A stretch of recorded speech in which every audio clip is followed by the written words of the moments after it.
주시옵소서. 하나님 오늘 이 시간 정말 주님 안에 밤에 거하는 믿음의 시간이 되게 하여 주시옵소서.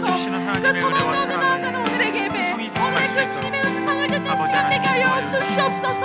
우리의 폭풍까지도 다스리시는 하나님의 그 영원하신 그 팔을 의지하는 하나님의 시간 되게 하여 주시옵소서. 주의 사랑으로 주의 은혜로 아버지를 우리의 마음이 오직 믿음으로 아버지 신뢰하는 마음으로 주님을 충만한 이 밤이 바라보며 될 수 있도록 아버지를 아버지 우리를 붙잡아 주시옵소서. 우리 이 시간 우리의 아버지 마음 인도하여 가운데 찾아와 주시옵소서. 성령님 충만히 우리 가운데 거하여 주시고 역사하여 주시옵소서. 하나님 온전한 주님 주님의 찬양합니다. 주님의 그 뜻을 알게 하는 아버지 아버지 오늘 예배 시간이 되게 하여 할렐루야. 주시옵소서. 찬양합니다. 우리 폭풍까지 우리를 다스리시는 주님 인도하여 주시옵소서. 살아계신 하나님, 오늘 이 밤에도 우리의 생각과 상상을 뛰어넘는 그 놀라운 사랑, 그 은혜로 우리를 하나님 앞으로 불러주셔서 감사합니다. 그렇습니다. 우리가 하나님 품 안에 나오지 않으면 우리는 그 어느 곳에서도 참된 위로와 안식을 누릴 수 없는 존재입니다. 언제나 우리를 붙잡아 주시고 그 품에 안아 주시고 선하고 바른 뜻 가운데 우리를 인도하여 주시옵소서. 우리 가운데 있는 어두움과 죄악들 오늘 이 말씀의 빛으로 비추어 주시고 발견된다면 과감히 이것을 내려놓고 포기하고 하나님의 은혜를 구할 수 있는 믿음의 용기를 우리에게 허락하여 주시옵소서. 성령의 능력으로 십자가의 능력으로 우리를 고쳐주시고 새롭게 하여 주시옵소서. 풍랑 가운데 어려운 환경과 상황 가운데 처해 있는 성도들이 있습니다. 마음을 붙잡아 주시고 언제나 어디서나 돌보아 주시고 인도하시는 주님의 사랑을 풍성히 경험하는 이 밤이 되게 하여 주시옵소서. 주님, 우리에게 말씀하여 주시옵소서. 우리가 듣겠습니다. 감사드리며 예수 그리스도 이름으로 기도합니다. 아멘. 아멘. 수요예배 오신 성도님들 환영하고 축복합니다. 우리 옆에 있는 성도님들 바라보시면서 오늘 이렇게 한번 고백할까요? 이 추위보다 하나님의 사랑이 더 큽니다. 우리 그렇게 한번 고백하도록 하겠습니다. 이 추위보다 하나님의 사랑이 더 큽니다. 아멘. 실로 그렇습니다. 하나님의 사랑이 우리의 모든 추위를 녹이고 또 뜨거움으로 우리를 믿음의 삶으로 인도할 것입니다. 교회 소식 우리 주보 참고해 주시고요. 특별히 우리 다음 세대 청년부까지 우리 겨울 행사 지금 계획하고 있는데 위에서 많이 기도해 주시면 좋겠습니다. 우리 하나님 말씀 보실까요? 이 시간 우리에게 주신 하나님의 말씀은 신약 성경 마가복음 4장 35절부터 41절까지 말씀입니다. 마가복음 4장 35절부터 41절까지 말씀, 저와 여러분 한 절씩 교독하도록 하겠습니다. 제가 먼저 35절 말씀을 읽겠습니다. 그날 저물 때 제자들에게 이르시되 우리가 저편으로 건너가자 하시니 그들이 무리를 떠나 예수를 배에 계신 그대로 모시고 가매 다른 배들도 함께 하더니 큰 광풍이 일어나며 물결이 배에 부딪혀 들어와 배에 가득하게 되었더라. 예수께서는 고물에서 베개를 베고 주무시더니 제자들이 깨우며 이르되 선생님이여 우리가 죽게 된 것을 돌보지 아니하시나이까 하니 예수께서 깨어 바람을 꾸짖으시며 바다더러 이르시되 잠잠하라 고요하라 하시니 바람이 그치고 아주 잔잔하여 지더라. 이에 제자들에게 이르시되 어찌하여 이렇게 무서워하느냐 너희가 어찌 믿음이 없느냐 하시니 함께 읽겠습니다. 그들이 심히 두려워하여 서로 말하되 그가 누구이기에 바람과 바다도 순종하는가 하였더라. 아멘. 오늘은 우리 어린이부 섬기는 이창민 전도사님이 말씀을 전하십니다. 우리 전도사님은 분당우리교회 청년 출신이에요. 그래서 신학생으로 사역을 바로 시작하지 않고 분당우리교회 대학 청년부에서 공동체 생활을 하다가 이제 대학원 진학과 함께 교회를 섬기다가 올해 우리 교회 함께 섬기게 되었습니다. 지금도 청년이지만 이 청년 시절부터 제가 지켜봤고 하나님 앞에서 늘 한결같은 마음으로 또 신학생 때도 말씀 앞에 바르게 서는 모습을 보았습니다. 너무 귀한 전도사님이 우리 교회에서 사역하게 되어서 너무 감사하고 기쁜데요. 오늘 우리 교회 우리 새벽 예배 때는 설교를 하셨지만 우리 수요예배 첫 번째 설교입니다. 얼마나 좋은지 몰라요. 우리 목사님, 전도사님 나중에 목사님 되고 막 시간이 흘렀을 때 그 첫 설교를 우리가 함께 추억할 수 있는 그런 사람들입니다. 큰 의미가 없나 봐요, 여러분에게. 내가 그 설교 들었다고 우리가 얘기할 수 있는 사람이지 않습니까? 우리 풍랑 가운데에서라는 제목으로 하나님 말씀 전하실 때 많은 은혜 누리시기 바랍니다.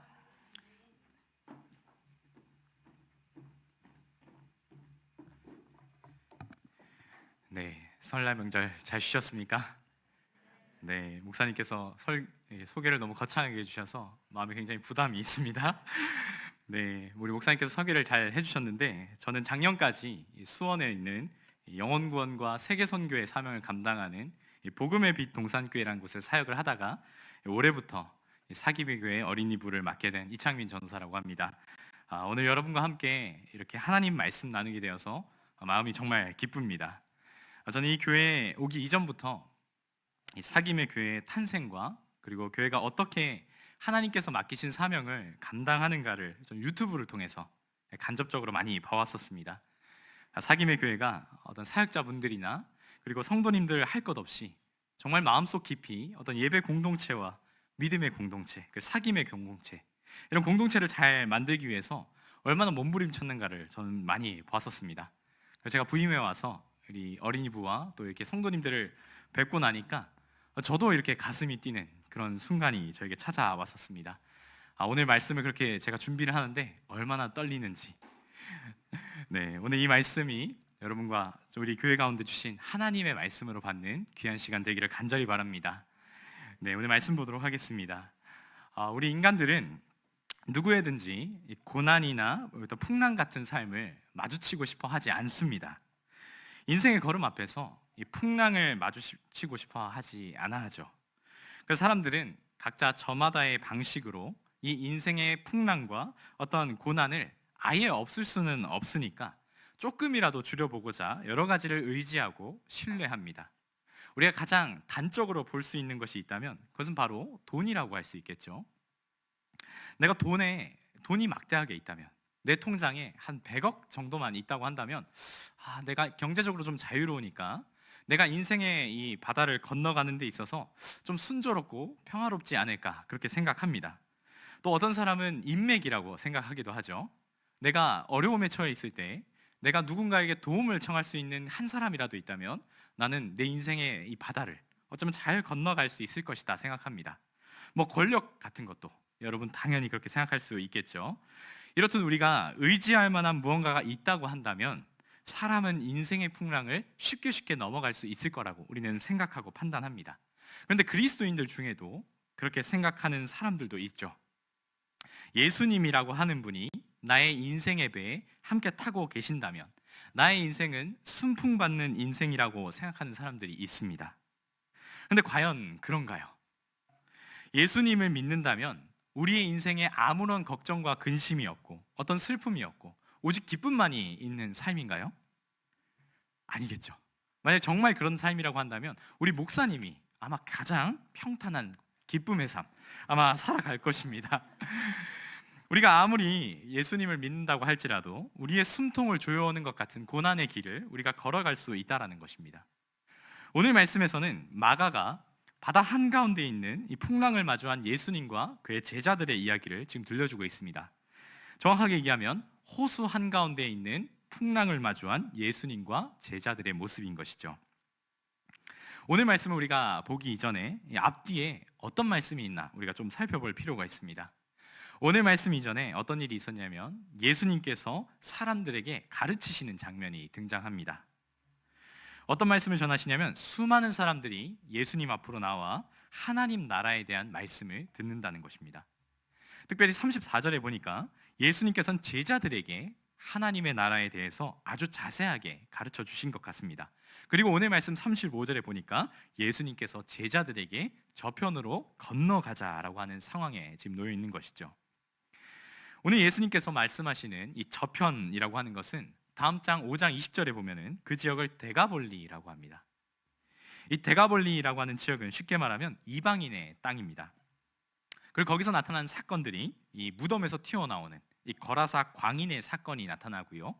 그리고 죽었던 이 회당장 야이로의 딸이 죽었다가 살아나고, 그리고 12년 혈루증을 앓았던 여인을 고치시는 사건이 이 5장에서 등장합니다. 이 키워드들이 여러 가지가 있습니다. 이 이방인의 땅, 그리고 무덤, 그리고 귀신, 그리고 죽음, 혈루증. 이 각각이 가지는 키워드들을 이제 제자들이 마주하게 될 것입니다. 근데 이 키워드들은 하나같이 제자들 입장에서는 달갑지가 않은 것들입니다. 왜냐하면 유대인들이라고 한다면 이 키워드들이 가지는 의미는 부정하다라고 하는 것이기 때문이죠. 그런데 예수님께서도 지금 유대인입니다. 예수님께서 지금 그 땅으로 제자들과 함께 나아가자고 말씀하신다라는 거예요. 예수님 스스로가 이 가자고 하시는 이 장소의 의미를 알지 못해서 지금 건너가자고 하시는 걸까요?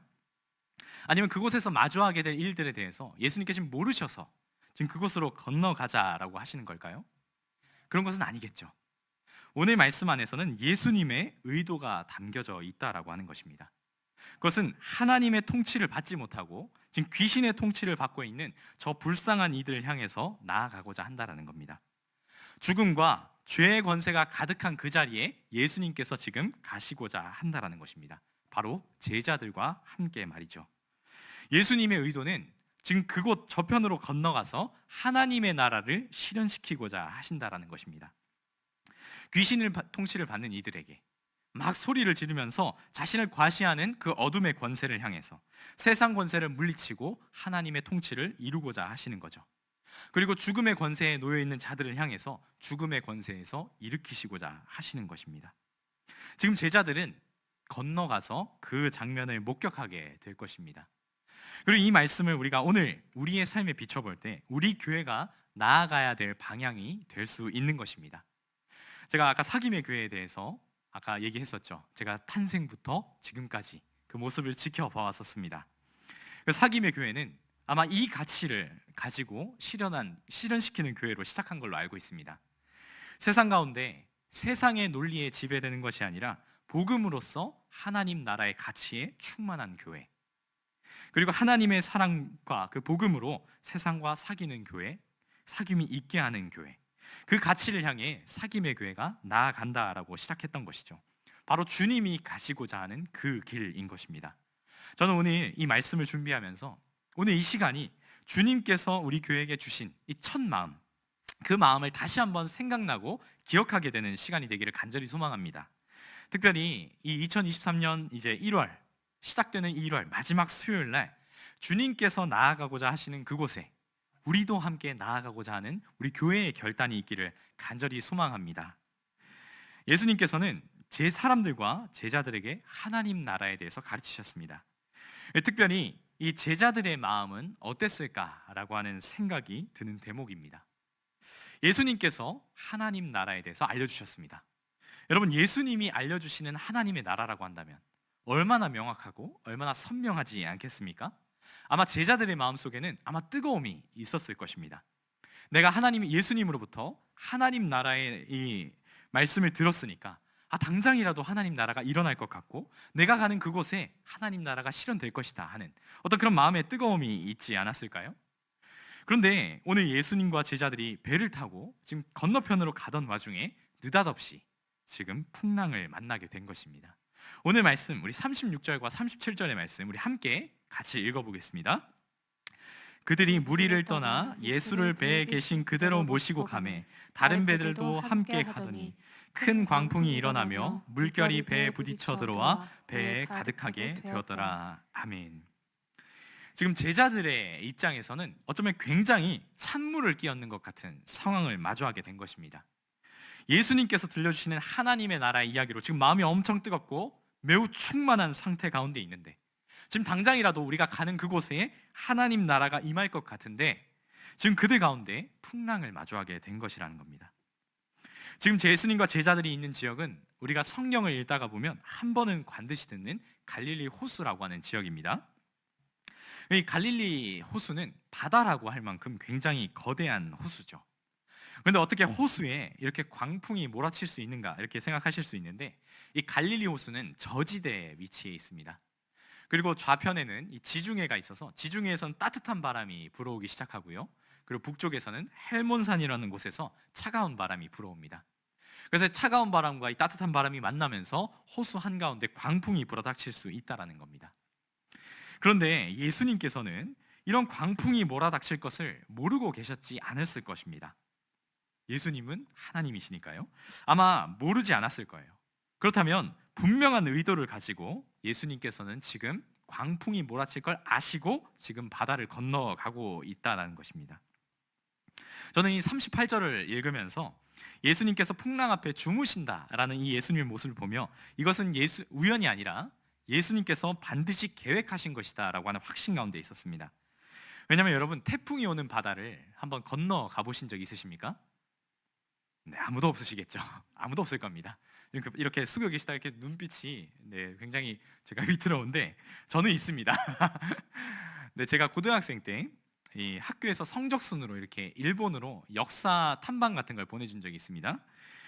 역사 탐방이라길래 일본 여행인가 보다 이렇게 기대를 품고 이제 일본을 가게 됐는데, 전 당연하게 비행기를 타는 줄 알았더니 배를 타게 되었던 거죠. 때마침 그때가 여름이었고 태풍이 올라오던 시기였습니다. 저는 전혀 몰랐습니다. 근데 태풍이 온다는 소식을 배 안에서 알게 됐던 거죠. 여러분, 굉장히 큰 배였지만 여러분, 풍랑이 있는 바다를 보시면 아시겠지만 마음의 두려움이 반드시 생깁니다. 그리고 배를 타시면 어떤 느낌이 드냐면, 여러분 바이킹을 타보신 적이 있으실까요? 네.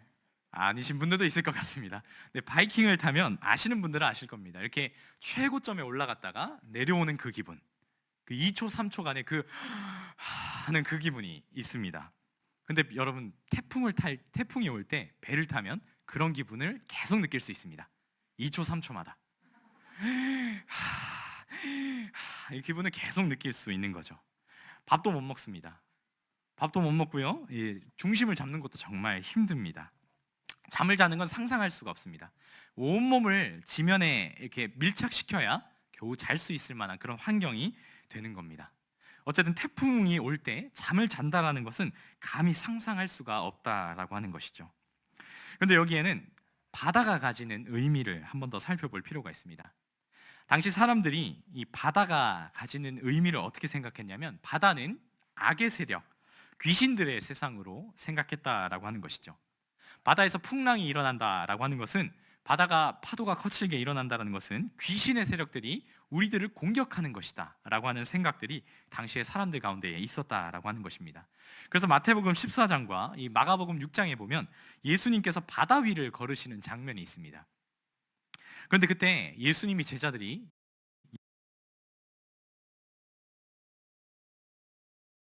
풍랑 가운데, 바다 가운데 물체가 있는 것은 귀신밖에 없다. 지금 여기는 귀신의 세상이다라고 무서워했다라는 겁니다. 또 뒤에 보시면 아시겠지만 39절에 보면 이렇게 얘기합니다. 예수께서 깨어 바람을 꾸짖으시며 바다더러 이르시되 잠잠하라 고요하라 하시니 바람이 그치고 아주 잔잔하여지더라, 이렇게 얘기합니다. 굉장히 우리의 상식으로는 이해할 수 없는 행동을 지금 예수님이 하신다라는 겁니다. 예수님이 바람을 두고 꾸짖었다라고 하는 거예요. 예수님께서는 바다를 마치 살아있는 것처럼 지금 얘기하신다라는 것입니다. 이 같은 맥락인 거죠. 바다는 악의 세력을 뜻하고 있다라고 하는 것입니다. 귀신의 세력의 상징이라는 것이죠. 이 꾸짖다라는 표현이 예수님이 귀신을 내쫓으실 때 사용하는 표현과 동일합니다. 이런 의도를 우리가 다 종합하여 볼 때 예수님께서는 이 풍랑이 닥칠 것을 모르고 건너신 것이 아니라 일부러 건너셨고요. 그리고 제자들을 의도를 가지고 지금 풍랑 가운데 밀어 넣으셨다라고 할 수 있다라는 것입니다. 우리가 인생이라고 하는 바다를 건너갈 때 이 고난이라고 하는 이름으로 우리에게 풍랑이 찾아올 때가 언제든지 있습니다. 예수님을 믿는다고 할지라도 풍랑은 반드시 만납니다. 그런데 이 고난이라고 하는 풍랑을 만나는 이유는 아마 여러 가지가 있을 것입니다. 먼저로는 우리의 죄와 허물 때문에 우리는 고난을 마주하게 됩니다. 나의 어리석음이나 나의 지혜 없음이 있기 때문에 우리가 고난을 마주할 수도 있습니다. 나의 잘못 때문이죠. 또 다르게는 우리가 믿음의 길을 가지 못하도록 악의 세력들이 우리를 걸려 넘어지게 하고 넘어뜨리게 하기 위해서 우리를 고난 가운데로, 우리를 시험으로 우리에게 다가올 때가 있다라고 하는 것입니다. 또 한 가지의 이유는 하나님께서 우리를 고난 가운데로 인도하신다라는 겁니다. 이때는 우리가 정말 하나님의 뜻과 그 말씀대로 살아가려고 노력하고 분투할 때 하나님께서는 우리를 믿음의 장성한 분량에까지 성장시키기 위해서 우리를 훈련의 목적으로 고난을 마주하게 하신다라는 거죠. 하나님께서는 훈련으로서 허락하신 이 고난 가운데 우리에게 유익을 허락하여 주십니다. 과연 어떤 유익이 있냐면 우리는 겸손을 배울 수 있다라는 것이죠. 우리 담임 목사님께서 우리 3주 동안 우리 무릎 기도회를 통해서 겸손에 대해서 얘기하셨지 않습니까? 여러분 다들 기억나시죠? 네, 끄덕끄덕 하신 분들이 너무 많아서 좋습니다. 네, 아픈 사람의 마음처럼 의지할 분이 하나님밖에 없음을 인정하게 되는 그 마음을 우리가 겸손이라고 했었죠. 그 마음을 고난 가운데 배우는 것입니다. 힘을 완전히 다 빼는 것이죠. 이 예수님이 탄 배에 풍랑이 닥친 것은 세상 가운데 마귀의 관계로 제자들을 넘어뜨리게 하는 의도도 분명히 있었지만 예수님께서는 제자들로 하여금 성장하기를 바라시는 의도로 이 풍랑 가운데로 밀어 넣으셨다라는 겁니다. 보통 당시에 이 배를 끌기 위해서는 한 4명에서 한 5명 정도의 선원이 필요하다고 합니다. 근데 예수님의 제자들 중에 12명 중에 이 어부 출신이 7명이나 됩니다. 그리고 아마 이 갈릴리의 생태를 너무 잘 알았을 것이고 풍랑이 불 것도 알았을 것이고 그 풍랑 가운데 바다를 뚫고 나아갈 수 있는 힘과 그들 능력이 분명히 있었을 것입니다. 그런데 그들이 오랜 시간 동안 이 풍랑을 뚫고 나아가고자 했지만 그들이 아무리 노를 젓고 방향키를 잡고 돛을 아무리 열심히 편다고 할지라도 이 풍랑은 결코 내가 이겨낼 수 없다라는 것을 제자들이 마주하게 되죠. 내가 가진 지혜와 내가 가진 능력과 내가 어떤 어부로서의 숙련도를 내가 많이 가지고 있다고 할지라도 닥쳐오는 시련 앞에서는 무력하다라는 것을 제자들이 경험하게 된다는 겁니다. 제자들의 진을 완전히 다 빼버리신 거죠. 예수님께서는 고난이라고 하는 풍랑 가운데로 이끌어 가시는 의도는 그들이 지금 믿음이 어느 가운데 있는 것인가를 훈련을 통해서 드러내고자 하신다는 의미가 있는 것입니다. 우리의 삶에 가끔은 예기치 않는 풍랑과 같은 시험들이 우리에게 찾아올 때가 있습니다. 그때 우리의 믿음이 드러날 수 있는 거죠. 진짜 내 믿음이 어디에 있는가? 내가 지금 무엇을 바라보고 있는가 하는 그것을 확인하기 위해서는 시험 가운데 있다면 우리가 그것이 대번에 드러납니다. 믿음의 대상이 어디 있는가를 확인시켜 주는 거죠. 우리가 신뢰하고 있는 것이 무엇인가를 딱 알게 합니다. 우리가 돈을 신뢰하고 있다면 그 위기의 순간에 우리는 돈을 찾을 것입니다. 우리가 사람을 신뢰하고 있다면 위기의 순간에 사람을 찾을 것입니다. 우리가 권력을 탐하고 있다면, 우리가 권력에 관심이 있다고 한다면 위기의 순간에 권력만을 바라볼 것입니다. 그게 사람의 습성이죠. 고난은 그런 것들, 하나님께서 허락하시는 고난은 그런 것들 가운데 속에서 그런 것들을 하나하나 포기하게 하고 믿음을 확신시켜 주시는 역할을 하게 된다는 것입니다. 우리가 신앙훈련을 할 때, 우리가 제자훈련을 하거나 아니면 선교 훈련을 하게 될 때, 그런 여러 가지 훈련을 하게 될 때 가장 드러나기 쉽고 가장 내려놓기 어려운 것이 가장 우리의 원초적인 모습들입니다. 신앙훈련 가운데 가장 중요한 게 뭐냐면 내려놓음인데 내려놓음이 가장 쉽지가 않다는 거예요. 우리의 주장할 수 있는 것들, 내가 자는 거, 내가 먹는 거, 내가 내 마음대로 하고 싶은 것들을 다 내려놓고 주님을 따라 나아가는 것이 바로 신앙의 훈련입니다. 그런데 그게 제일 어렵다는 거예요.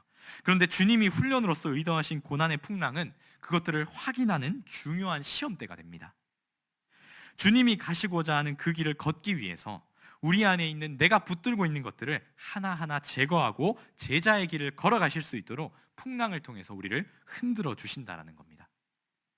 그런데 아무리 우리가 주님께서 나에게 허락하신 훈련의 고난이라고 한다고 할지라도 여러분, 고난이 과연 가볍나요? 이것이 하나님께서 나에게 허락하신 고난이라는 것을 알 때도 고난은 고난이죠. 분명히 힘듭니다. 예기치 못해서 힘들고 내 힘으로 감당할 수 없어서 너무너무 힘듭니다. 이는 지금 예수님과 함께 있는 제자들도 마찬가지입니다. 예수님은 지금 제자들과 함께 있음에도 불구하고 어쩌면 이들 중에는 예수님께서 허락하신 고난이라는 걸 아는 사람도 있을 거예요. 그런데 힘들다라는 겁니다. 그 고난에, 그 죽음이라는 생각하는 그 고난 앞에 자신들이 두려워한다는 거예요. 40절을 보면 이 시험에 예수님의 제자들이 지금 미치지 못한다라고 합니다. 우리 40절의 말씀 우리 함께 읽도록 하겠습니다. 이에 제자들이 이르시되 어찌하여 이렇게 무서워하느냐 너희가 어찌 믿음이 없느냐 하시니. 아멘. 저는 처음에 이 예수님의 말씀이 잘 이해가 되지 않았어요. 진짜 내가 지금 죽게 생겼는데 예수님께서 우리를 돌보지 않고 주무시고 계시니까 두려움이 생길 수밖에 없지 않겠습니까? 제자들이 겁이 나서 지금 예수님을 막 흔들어 깨우고 있는데 그 모습은 어쩌면 너무나 당연한 반응이죠. 그런데 예수님의 답변이 너무나 차갑고 좀 매정하게 느껴집니다. 왜 무서워하느냐? 왜 믿음이 없느냐? 지금 이렇게 말씀하신다라는 겁니다. 왜 예수님 이렇게 말씀하시냐면 41절에 그 이유가 있습니다. 우리 41절 함께 읽겠습니다. 그들이 심히 두려워하여 서로 말하되 그가 누구이기에 바람과 바다도 순종하는가 하였더라. 아멘. 제자들은 지금 예수님과 한 배 가운데 있지만 또 이전부터 주님이 부르신 그 순간부터 제자들은 주님과 늘 함께 하였었습니다. 그런데 제자들의 지금 문제가 뭐냐면 예수님이 누군지 몰랐다라는 거예요. 하나님 나라의 복음을 가장 가까이에서 듣고 예수님께서 기적을 통해서 병자들을 고치시는 모습을 가장 가까이에서 보았는데 지금 예수님께서 주무시는 모습을 불신앙으로 제자들이 바라보고 있다라는 겁니다. 만약 제자들이 예수님이 누구이신지를 잘 알았다면, 그분이 하나님의 아들이시고 그분이 하나님이시라는 걸 잘 알았다면 그 배가 가장 안전한 배인지 아마 생각했을 것입니다. 그런데 제자들은 그렇지 못했다라는 거예요. 이 말씀을 한번 잘 생각해 보세요. 여러분, 저기 이방 땅으로 지금 건너가고자 하시는 분, 건너가자고 하신 분이 지금 누구십니까? 예수님이죠. 내가 가자고 해서 나선 길이 아니라 우리 주님께서 가신 길이다 하는 겁니다. 그렇다면 우리가 할 걱정은 없다라는 거죠. 아까 5장에서 이야기한 것처럼 하나님 나라를 이루시고 하나님 나라를 보여주시는 분은 예수님이라는 겁니다. 예수님께서 불러주신 그 길을 따라간다는 것은 우리의 힘과 우리의 능력으로 개척해 나아간다는 것을 말하는 것이 아닙니다. 모든 것이 주님의 영역이라고 하는 것이죠. 주님과 함께하는 나의 직장길, 주님께서 보내신 나의 가정, 또 나의 앞에 있는 모든 주님께서 보내시는 우리의 선택들, 우리의 교회의 방향성들, 그것이 주님께서 가자고 하셨다라고 한다면 그 이상의 영역은 우리의 영역이 아니라는 겁니다. 주님은 그저 멀리서 우리를 지켜만 보시는 분이 아니고 우리의 어려움과 우리의 괴로움을 지켜보는 분이 아니라는 겁니다. 주님은 우리를 책임져 주시는 분인 겁니다. 중요한 것은 주님이 가라 하신 길이 맞냐라는 것이죠. 이게 정말 중요한 질문입니다. 여러분, 이 교회에 어떻게 오셨습니까?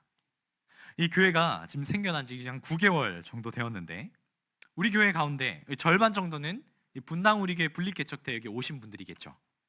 또 절반 정도는 아마 이 지역 바깥에서 오신 분들일 것입니다. 여러분, 이 교회에 대체 어떻게 오셨습니까? 어떤 마음과 어떤 뜻으로 지금 이 가운데 나오시게 된 것인가요? 사김의 교회는 그냥 탄생한 것이 아니죠. 이 교회의 탄생은 하나님의 꿈이었습니다. 하나님께서 사김의 교회 가운데 뜻을 두셨고 우리 교회는 그 뜻에 순종하며 나아갈 것입니다. 그런데 그 길 앞에는 분명히 쉽지 않다라는 겁니다. 저는 사실 제가 부임하기 전에 2022년이 마지막 수요 예배 때 담임 목사님께서 하신 말씀이 아직도 저는 생각납니다. 이제 그때 말씀하신 게 이제 8개월이 지났으니까 아마 여러분 가운데 불평불만이 터져나올 것이다, 이런 얘기를 하셨거든요. 우리를 뒤흔드는 풍랑이 분명히 세차게 불어닥칠 것입니다. 불평불만뿐만 아니라 우리가 감히 예상할 수 없는 그곳에서, 우리의 가장 연약한 부분에서 우리의 하나됨을 깨뜨리게 하려고 누군가는 상처받고 또 우리의 능력과 힘으로는 감히 감당할 수 없는 그 영역 가운데 속에서 우리의 어려움이 분명히 찾아올 것입니다. 그런 풍랑 앞에서 우리는 주님께서 보내신 길이 맞는가? 이걸 정말 확인해야 할 것입니다. 점검해야 됩니다. 주님이 나와 동행하시는가? 주님께서 가라 하신 그 길이 맞는가? 우리는 점검해야 한다는 거예요. 그리고 주님께 맡겨드려야 한다는 거죠. 주님이 보내신 길이 맞다고 한다면 그것은 내 영역이 아니라 주님의 영역이기 때문에 주님께 맡겨드려야 합니다. 지금 제자들은 예수님의 평가에 불합격했습니다. 그들은 주님이 어떤 분이신지 깊이 알고 믿지 못했기 때문에 믿음의 반응을 보이지 않았다라는 거죠.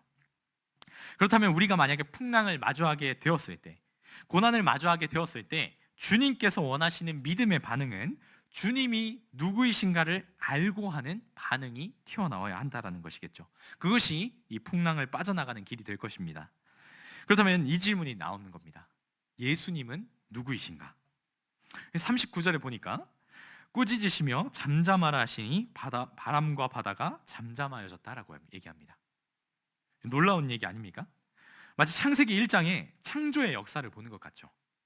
하나님께서 말씀하시자 세상 만물이 창조된 것처럼 예수님께서 말씀하시자 바람과 바다가 순종했다라는 겁니다. 그저 예수님께서 말씀하시자 모든 상황이 뒤집어 엎어졌습니다. 제자들은 예수님과 함께 하면서 정말 수많은 기적들을 봐왔습니다. 그렇지만 저 예수님의 모습을 보면서 저 능력은 어디서부터 나오는 것인가? 저 이적을 행하시는 저분은 과연 누구이신가? 그들은 제대로 보지 못했다라는 거예요. 사랑하는 사김의 교회 성도 여러분, 믿음을 가진다라고 하는 것은 예수 그리스도를 아는 것이고요, 시선이 변화되는 것이고요, 주님을 신뢰하고 그분께 모든 것을 맡겨드리는 것을 믿는다라고 하는 것입니다.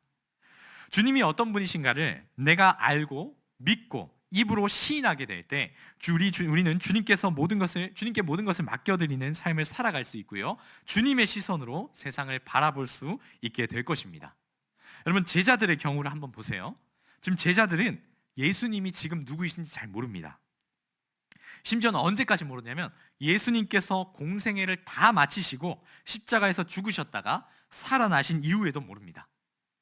예수님이 승천하시기 전까지도 그들이 뭐라고 얘기하냐면 아직도 의심하는 자들이 있었다라고 해요. 예수님이 죽었다가 살아났고 이제 승천하시는데 그때까지 제자들은 몰랐다는 겁니다. 그런데 제자들의 시선과 제자들의 마음이 언제 바뀌냐면 오순절날 성령께서 그들 가운데 강림하고 난 후에 그들의 믿음이 완전히 바뀌게 되는 겁니다. 성령님께서 그들의 가운데 조명하시고 새롭게 하시고 깨닫게 하심을 통해서 예수 그리스도의 모든 삶과 죽음과 부활과 그 모든 의미를 깨닫게 되니까 그들 가운데 시선의 변화, 마음의 변화, 하나님께 모든 것을 맡겨드리는 은혜의 역사가 그들 가운데 있었다는 겁니다. 더 이상 그들은 이 세상의 논리와 이 세상의 권세에 두려워하지 않습니다. 가장 강력한 권세였던 죽음을 두려워하지 않게 된 거예요. 복음을 전하는 일에 두려움이 없고 오히려 담대하게 전합니다. 그 어떤 것도 그들이 복음을 전하는 데 있어서 장애물이 되지 않고 시련이 되지 않습니다. 사도들의 모습을 보면 그들은 시련 앞에서 기도했다라고 얘기하고 막다른 길을 마주하고 그들이 죽을 상황에 놓였을 때 그들은 찬송했다라고 얘기합니다. 전혀 이해할 수 없는 반응과 전혀 이해할 수 없는 그들의 행동들이 그들이 변화되었을 때 나타났다는 겁니다. 모든 상황을 하나님께 맡긴 것이죠. 이 풍랑 앞에 와 있는 지금 그들의 모습과 전혀 다른 모습을 제자들은 살아갔다라는 겁니다. 왜 그럴까요? 제자들은 예수님이 누구이신지 확실하게 알았기 때문입니다. 그분을 직접 만났기 때문이죠. 예수님을 믿는다라는 것은 우리가 그냥 교회 몇 년 다녔다 이렇게 그거에 중요한 게 아닙니다. 내가 예수님께 얼마만큼은 맡겨드리고 있는지, 또 우리가 어떤 시선으로 상황을 바라보고 있는지, 그 태도가 우리가 어떻게 바뀌었는가를 판단하게 되는 것입니다. 이 풍랑의 상황 가운데 속에서 예수님이 제자들에게 보여주고자 하시는 것은 예수님은 누구이신가라고 하는 것입니다. 이 거센 풍랑과 이 파도를 잔전하게 하시는 분은 과연 누구이신가? 여러분, 예수님은 누구신가요? 그분은 창조주시죠. 이 세상을 만드신 분이고요, 이 세상을 다스리는 분이십니다. 그런 분께서 자기가 만든 바람과 파도를 잔잔하지 못하실 리가 아니라는 겁니다. 그리고 무엇보다 중요한 것은 우리에게 있어서는 우리의 부르짖음과 우리의 억울함에 응답하여 주시고 우리를 죽기까지 사랑하여 주신다라고 하는 사실이 있죠. 이 세상의 창조주께서, 이 만물의 주관자께서 우리를 사랑하신대요. 자기의 목숨을 아낌없이 내어줄 만큼 우리를 사랑하여 주신다라고 하는 분입니다. 그분을 내가 알 때, 그분을 내가 믿을 때, 그분을 내가 만날 때 우리는 풍랑 가운데 속에서, 고난 가운데 속에서도 담대하여질 수 있다라는 겁니다. 그런데 이 믿음이라는 것은 단시간에 되지 않는다라는 게 문제죠. 주님을 믿고 신뢰한다는 것은 풍랑에 대한 어떤 크기보다 주님에 대한 신뢰가 더 커야 가능한 것입니다. 아무리 파도가 당장에 우리의 모든 것을 앗아가는 것 같아 보여도 우리의 신뢰와 우리의 시선을 주님께 고정하면 우리는 이깁니다. 그리고 그 풍랑을 이겨냈다면 다음에 오는 파도도 우리는 능히 이겨낼 수 있습니다. 왜냐하면 주님께서 우리를 승리하게 하셨기 때문이죠. 제자들이 바로 그 증인이 됩니다. 이 사도 베드로는 오늘 말씀에서는 이 주님의 어떤 합격 도장을 받지 못합니다. 그런데 이후에 주님을 깊이 경험하고 성령님을 만나고 신뢰하게 되고 새롭게 하심을 경험하게 된 이후에 믿음의 고백으로서 이렇게 얘기합니다. 이 베드로전서 5장 7절에서 10절 말씀, 우리 함께 믿음으로 함께 고백했으면 좋겠습니다. 함께 읽겠습니다. 너희 염려를 다 주께 맡기라. 이는 그가 너희를 돌보심이라. 근신하라, 깨어라. 너희 대적 마귀가 우는 사자같이 두루다니며 삼킬 자를 찾나니 너희는 믿음을 굳건하게 하여 그를 대적하라. 이는 세상에 있는 너희 형제들도 동일한 고난을 당하는 줄 알미라. 모든 은혜의 하나님 곧 그리스도 안에서 너희를 부르사 자기의 영원한 영광에 들어가게 하신 이가 잠깐 고난 당한 너희를 친히 온전하게 하시며 굳건하게 하시며 강하게 하시며 털을 견고하게 하시리라. 아멘. 여러분, 믿음은 하루아침에 자라는 게 아니에요. 조금씩 성장합니다. 그런데 세월이 흐른다고 해서 그냥 믿음이 자라는 게 아니라 믿음의 방향성을 온전하게 둘 때 믿음이 자란다는 겁니다. 우리의 초점과 방향을 그리스도께 둘 때, 그때 우리의 어떤 상황과 고난을 만난다고 할지라도 우리가 잠깐 고난을 당하나 주님께서는 우리를 어떻게 하시냐면 온전하게 하시고 굳건하게 하시고 강하게 하시고 털을 굳건하게 해준다라고 약속하셨다라는 거예요. 지금 사도 베드로가 지금 증인이 되어서 우리에게 얘기해 주는 겁니다. 믿음으로 우리를 굳건하게 성장시켜 주신다라는 거죠. 여러분, 우리는 지금도 아마 우리의 삶 가운데, 여러분 이 자리에 나온 사람들 중에도 아마 끝도 없는 풍랑 가운데 마주하고 있는 분들도 계실 겁니다. 그 풍랑이 우리를 당장 집어삼킬 것 같고 정말 우리의 삶을 매일매일 위태롭게 하는 그런 풍랑일 수도 있을 것 같아요. 그리고 이 풍랑이 언제 그칠지도 우리는 잘 모릅니다. 이런 시련과 고통과 광풍 속에서 주님께서 우리에게 원하시는 것은 믿음으로서의 반응을 하기를 원하신다는 거죠. 겸손하지만 담대하게 믿음으로 도전하라는 겁니다. 그때 믿음의 성장이 일어납니다. 풍랑은 지나가도 또 올 것입니다. 그런데 중요한 것은 풍랑 가운데 속에서 풍랑을 넘어서 일하시는 주님을 우리가 만나고 경험해야 한다는 거죠. 그 경험이 쌓이고 쌓일 때 우리는 믿음으로써 자라나고 굳건하게 서게 될 수 있을 것입니다. 오늘 이미 말씀 가운데 여러분의 인생을 한번 돌아보십시오. 여러분, 풍랑을 만나고 있는 인생 가운데 계신 분이 있으십니까? 그때 주님께 시선을 고정하여서 모든 염려를 다 맡겨드려 승리를 경험하는 믿음의 성장이 있는 여러분이 되기를 간절히 소망합니다. 또 우리 교회가 위기를 만날 때, 아직은 만나지 않았을지 모릅니다. 그런데 우리 교회가 위기와 고난을 만났을 때, 그때 우리가 세상을 의지하지 아니하고 주님을 만나고 기억하면서 주님께서 가자 하신 그곳, 주님께서 예비하신 하나님의 나라까지 끝까지 주님과 동행하는 우리 믿음의 공동체, 우리 사귐의 교회가 되기를 간절히 소망합니다. 우리 시간에 말씀을 기억하면서 함께 기도했으면 좋겠습니다. 먼저 기도할 것은 우리 개인을 위해서 기도하기보다 우리 교회를 위해서 먼저 함께 기도했으면 좋겠습니다. 하나님의 꿈을 통하여 하나님의 꿈으로 탄생한 이 사귐의 교회가 주님께서 가자 하는 그 길로 나아가게 하여 주시옵소서. 하나님의 뜻이 있는 곳에, 하나님의 마음이 있는 곳에 나아가는 사귐의 교회가 되게 하여 주시옵소서. 그 앞에 우리가 풍랑을 마주한다고 할지라도 두려워하지 않고 주님께서 우리 교회에 임재하고 있다는 그 사실을 기억하면서 주님께서 가라 하시는 그곳으로 순종하며 나아가는 우리 사귐의 교회 모든 공동체원이 될 수 있게 해달라고, 우리 사귐의 교회의 방향을 우리 하나님 앞에 맡겨드리면서 함께 이 시간에 기도하며 나아가셨으면 좋겠습니다. 하나님, 이 시간 가운데 주님이 우리 교회를 하나님 앞에 올려드립니다. 하나님을 부를 수 있도록 주님께 올려드리며 나아가 아버지 온전히 주님의 아버지를 키우시고 하나님 이런 아버지 아버지 하나님 인도하여 주시옵소서. 우리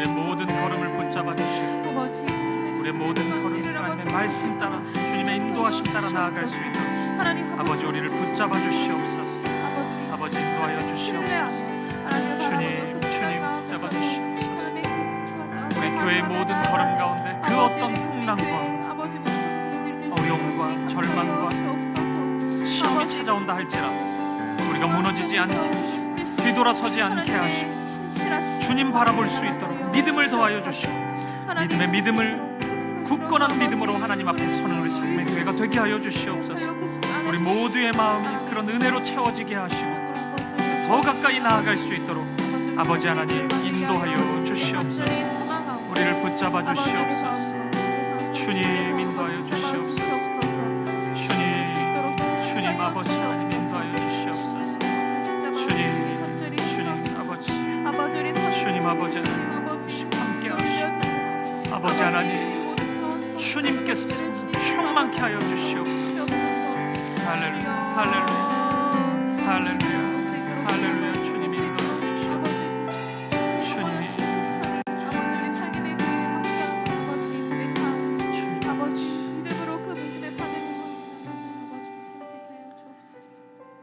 살아계신 하나님, 우리 사김의 교회가 하나님의 인도하심 따라 여기까지 왔습니다. 하나님이 이끌어 주신다면 우리의 눈앞에 풍랑이 있고 환난, 어려움, 시험이 있는 것이 중요한 것이 아니라 주님을 바라보고 주님의 말씀에 순종하고 주님의 손을 붙잡고 나아가는 것이 우리에게 가장 소중하고 가장 중요한 것임을 고백합니다. 상황과 환경에 당황하지 않게 하시고 그것에 눌려 주저앉지 않게 하시고 오직 믿음으로 주님만을 바라보는 우리 모두가 되게 하여 주시옵소서. 굳건한 믿음으로 날마다 승리하는, 함께 하시고 돌보시는 주님의 팔 붙잡고 요동치 않고 믿음으로 나아가는 우리 사김의 교회가, 우리 모두가 되게 하여 주옵소서. 그렇게 함께 하실 주님, 인도하실 주님을 찬양합니다. 감사드리며 살아계신 예수님 이름으로 기도합니다. 아멘. 네, 우리 함께 들은 말씀을 기억하면서 우리 찬송가 406장 고난 내 영혼 편히 쉴 곳가, 우리 믿음으로 우리 함께 이 찬양의 고백을 하나님께 올려드리도록 하겠습니다. 고난 내 영혼 편히 쉴 곳가, 고난 내 영혼 편히 쉴 곳과 풍랑이 일어도 안전한 폭풍까지도 다스리시는 주의 영원한 팔을 주의 영원하신 팔 함께 하사 항상 나를 붙드시니 어느 곳에 가든지 요동하지 않음을 주의 팔을 의지하니 세상 친구들 나를 버려도 세상 친구들 나를 버려도 예수를 함께 동행하 주의 은혜가 충만하리니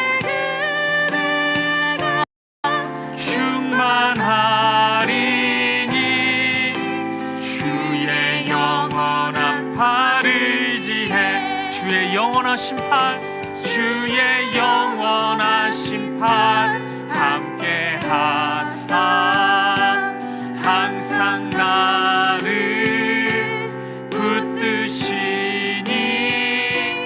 어느 곳에 가든지 요동하지 않음은 주의 팔을 의지하니 나의 믿음이 연약해져도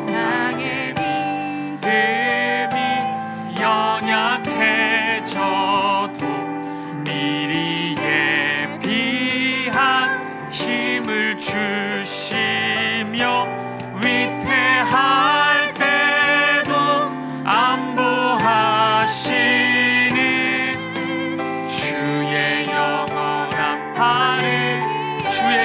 영원하신 팔, 주의 영원하신 팔 함께 하사 항상 나 붙드시니 어느 곳에 가든지 요동하지 않겠습니다. 요동하지 않으면 주의 팔을 의지하니 능치 못한 것 주께 나의 일생을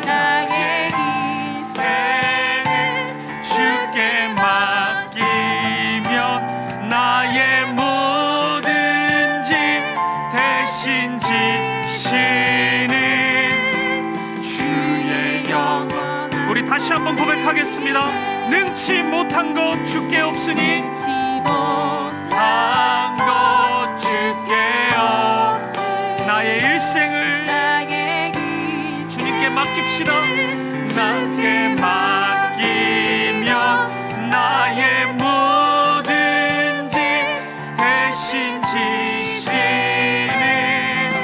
주의 영원한 팔을 지혜. 주의 영원하신 팔, 주의 영원하신 팔 함께 하사 항상 나를 이끄시니 어느 곳에 가든지 요동하지 않으면 주의 팔을 의지하. 다시 한번 주의 영원하신 팔, 주의 영원하신 팔 항상 나를 붙드시니 어느 곳에 가든지 요동하지 않으면 주의 팔을 의지함이라. 아멘, 아멘. 이 시간 우리 함께 기도하며 나아갈 때 사랑하는 성도님, 예수님 안에 있어도 풍랑이 찾아올 수 있습니다. 힘든 시간 찾아올 수 있고 어려운 형편 만날 수 있습니다. 때때로 주님이 그 자리로 우리를 인도하실 때가 있습니다. 하지만 여러분, 그 순간 기억하셔야 합니다. 우리를 그곳으로 가자 하신 분이 예수님이십니다. 주님께서 그 자리로 인도하셨습니다. 여러분, 그렇다면 왜 걱정하십니까? 왜 염려하십니까? 왜 두려워하십니까? 어려운 상황 가운데 우리가 확인해야 될 것은 주님입니다. 주님이 그 자리에 함께 하신다면 우리가 염려할 것이 없습니다. 두려워할 것이 없습니다. 젖된 아이가 그 어미 품에 있음 같이 안심하면 됩니다. 우리를 두렵게 하는 것은 주님이 없기 때문이지 풍랑과 비바람 몰아치는 그 환경이 아닌 것입니다. 우리 이 시간 함께 기도할 때 주님, 제가 헛된 걱정, 헛된 염려, 헛된 두려움 가운데 빠지지 않게 하여 주시옵소서. 풍랑 바라보지 않게 하시고 그 자리로 인도하신 주님 바라보게 하여 주시옵소서. 주님 손 붙잡게 하시고 주의 영원하신 팔, 나를 붙드시는 그 팔 의지하고 붙잡는 믿음 우리에게 허락하여 주시옵소서. 그 믿음으로 주님과 함께 이 풍랑 이기게 하여 주시옵소서. 이 시간 이 믿음 가지고 한 마음과 한 뜻으로 기도하며 나아가겠습니다. 함께 기도하시겠습니다. 살아계신 아버지 하나님, 주님 바라보는 믿음 주시옵소서. 우리를 가자 하신 분, 풍랑 가운데 가자 하신 분 주님이라면 우리가 왜 걱정합니까? 왜 염려할 수 있습니까? 주님, 모든 걱정, 모든 염려 내려놓고 주님 바라보고 믿음으로 나아가는 우리가 되게 하여 주시옵소서. 아버지 하나님, 주님 품 안에 우리가 되게 하여 주시고 주님 더욱 의지하는 우리가 되게 하시고 아버지 하나님, 더욱 의지하는 우리가 되게 하여 주시옵소서. 주의 팔로 아버지 하나님 마음의 인도하여 시간을 주시옵소서. 기억하며 살아가는 아버지 하나님 우리를 붙잡아 주시고 주님, 우리 가운데 있는 모든 두려움과 생각이 걱정과 염려 내려놓게 하시고 그리스도의 그 팔이 우리를 함께 하심을 주님, 아버지 것입니다. 주님 함께 하시는 주님 있는 것이 영원하신 팔 붙잡고 의지하고 내미시는 주님 손 붙잡고 일어설 수 있는 우리가 되게 하여 주시옵소서. 아버지 하나님, 아버지 하나님 우리를 붙잡아 주시옵소서. 아버지 하나님 우리가 의지할 분 누구이신지 보게 하여 주시옵소서. 아버지 하나님 우리 가운데 믿음 주시고 모든 것이 다 사라진 것처럼 좌절하지 않게 하시고 절망하지 않게 하시고 주님 능치 못한 것 없으신 주님 의지하게 하여 주시옵소서. 우리의 평생을 주님께 맡기게 하시고 우리의 삶을 주님께 맡기게 하시고 주님 의지하게 하시고 주님 바라보 주시옵소서. 우리를 붙잡아 주시옵소서. 우리 가운데 있는 모든 두려움 떠나가게 하시고 아버지 하나님 떠나가게 하여 주시옵소서. 아버지 하나님 주님의 품 안에 안기고 주님의 품에 주님 그 믿음으로 나아가게 하여 주시옵소서. 할렐루야. 주님 인도하여 주시옵소서. 아버지 하나님 인도하여 주시옵소서. 우리의 마음 그 믿음 충만케 하시고 의지하여 주시옵소서. 아버지 하나님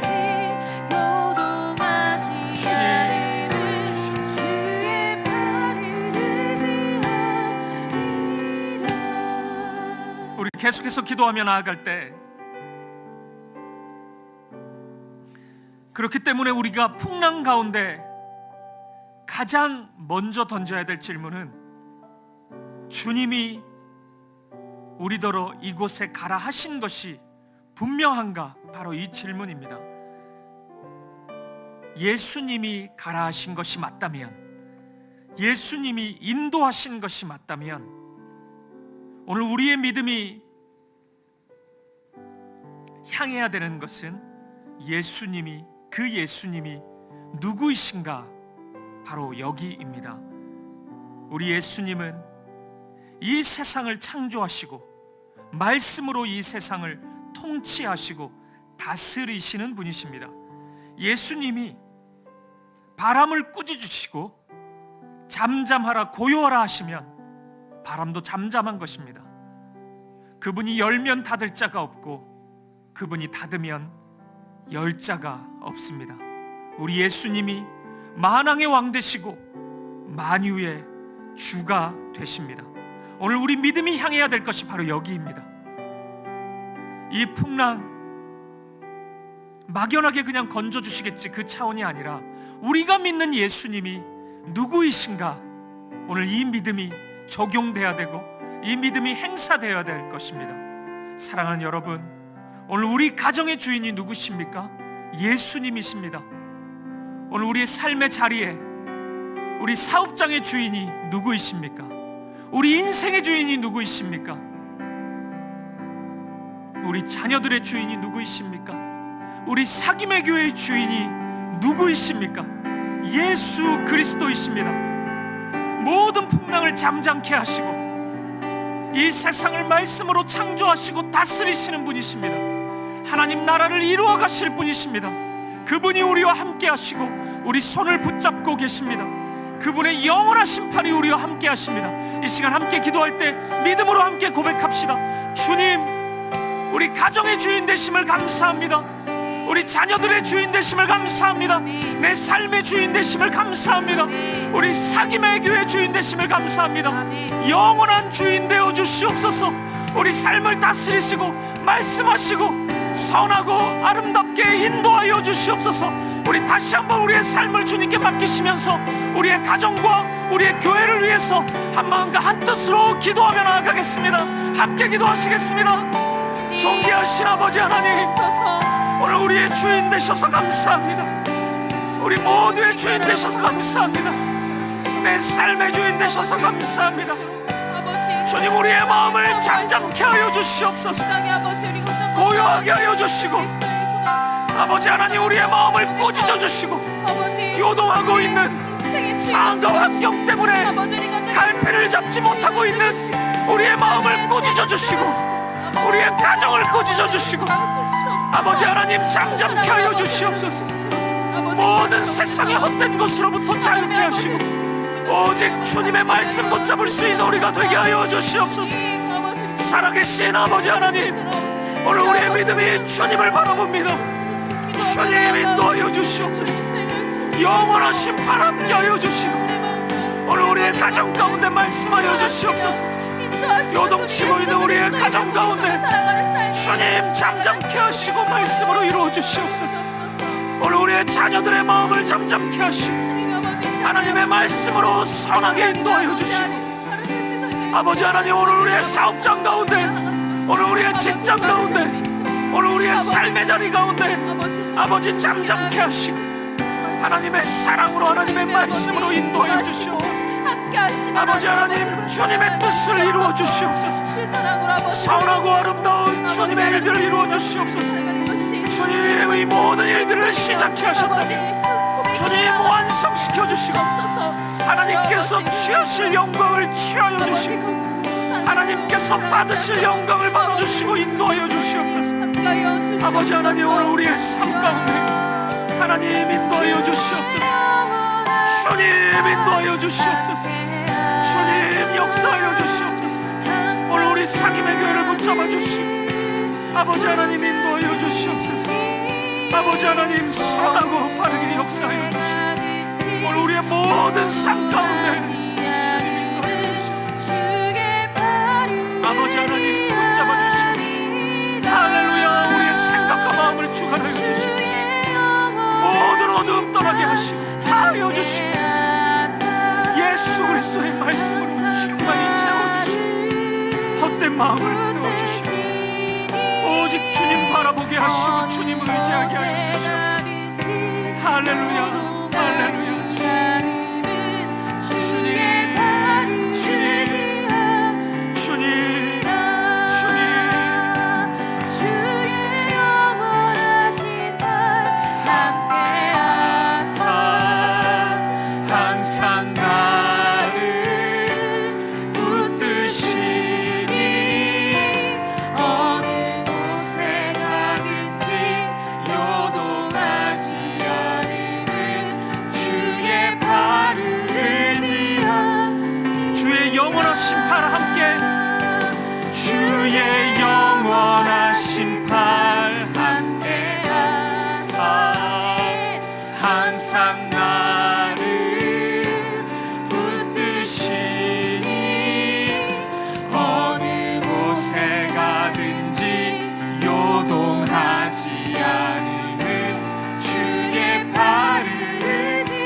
다시 한번 믿음으로 고백합시다. 주의 영원하신 팔, 주의 영원하신 팔 함께 하사 항상 나를 붙드시니 어느 곳에 요동하지 않겠습니다. 요동하지 않으면 주의 발을 의지하니라.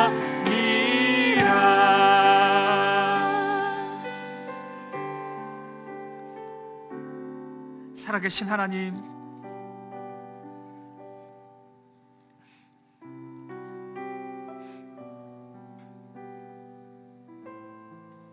오늘 우리의 마음을 붙잡아 주시옵소서. 오늘 우리 앞에 놓여져 있는 풍랑이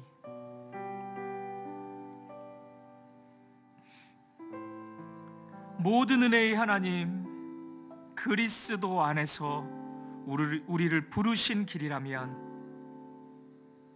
주님, 우리를 친히 온전케 하시고 굳건하게 하시며 강하게 하시며 털을 견고하게 하여 주시옵소서.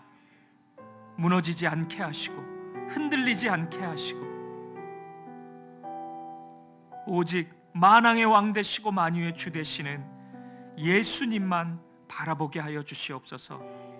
예수님 그 자리에 함께 하시니 안심하게 하시고 평안함을 누리게 하시고 감사하게 하시고 주님을 찬양하는 우리가 되게 하여 주옵소서. 오늘 우리 삶의 주인이 예수님이십니다. 오늘 우리 가정의 주인이 예수님이십니다. 오늘 우리 자녀들의 주인이 예수님이십니다. 오늘 이 교회의 주인이 예수님이십니다. 오늘 이 나라의 주인이 예수님이십니다. 예수님, 오직 당신의 뜻대로 우리를 인도하여 주시고 하나님 받으셔야 할 영광을 우리를 통하여, 우리의 삶과 우리의 가정을 통하여, 우리 사귐의 교회를 통하여 받아 주시옵소서. 모든 영광과 존귀와 찬양을 오직 주님께 올려드립니다. 감사와 찬양을 드리며 살아계신 예수 그리스도 이름으로 기도합니다. 아멘. 아멘. 아멘. 우리 계속해서 기도하기 원합니다. 우리 개인의 기도 제목을 놓고 또 우리 가정과 우리 교회, 이 나라, 이 민족을 위해서 함께 기도하시다가 개인적으로 돌아가도록 하겠습니다. 함께 기도하시겠습니다. 아버지 하나님, 감사합니다. 모든 주님의 사랑 안에 있음을 고백합니다. 감사합니다. 주님, 그 사실 흔들리지 않는 우리가 되게 하여 주시옵소서. 하나님만 의지하게